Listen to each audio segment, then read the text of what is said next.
Fry दालको recipe लिएर आएको छु। फ्राई दाल बनाउनुको लागि मैले चनाको दाल लिएको छु।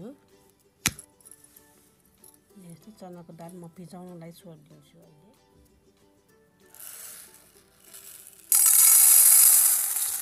चनाको दाल चाहिँ 1 पाउ जति लिएको छु।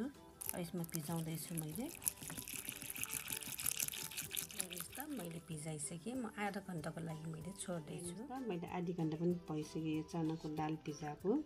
अब म चाहिँ यो प्रेसरमा राखेर चाहिँ 2 सिटी लगाउनको लागि जाँदैछु। मैले दाल पनि प्रेसरमा हालिसकेँ यो चनाको दाल चाहिँ।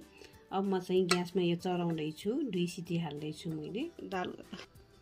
ल हेर्नुहोस् त मैले सिटी लगाएर चाहिँ निकालिसकेँ चनाको दाल चाहिँ। अहिले चाहिँ म चाहिँ फ्राई प्यान बसाल्दैछु। हेर्नुहोस् त मैले फ्राई प्यान बसालिसकेँ। अब यसमा चाहिँ तोरीको तेल चाहिँ हाल्दैछु मैले।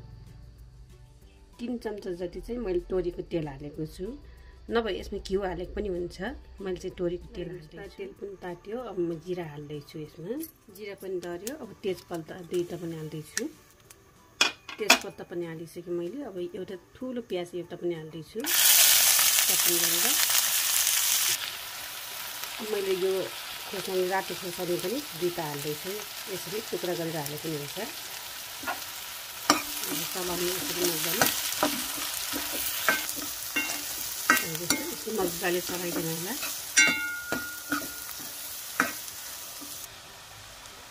मैले चाहिँ लसुन यो चप गरेर हालेको छु। अदुवा पनि चप गरेर नै हालेको छु। यस्तो मजाले चलाइदिनु होला।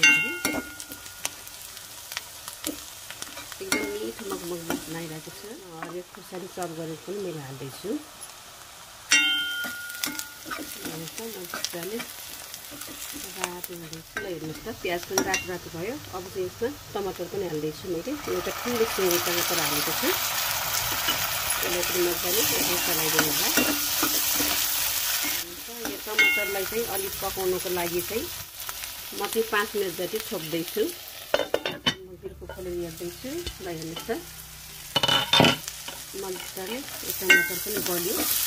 अब यसमा चाहिँ मैले चनाको दाल चाहिँ हाल्दैछु। अब यसरी मजाले चलाइदिनु होला यसलाई।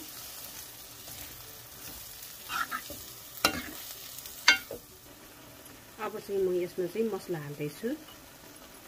बेसार आधी चम्चा, जिरा आधी चम्चा, खुर्सानी स्वाद अनुसार, नुन स्वाद अनुसार,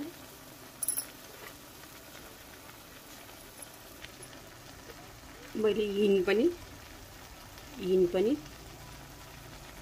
आधी चम्चा हालेको छु। अब यसरी मजाले यो मसलालाई यसरी चलाइदिनु होला, छोपिदिनु होला।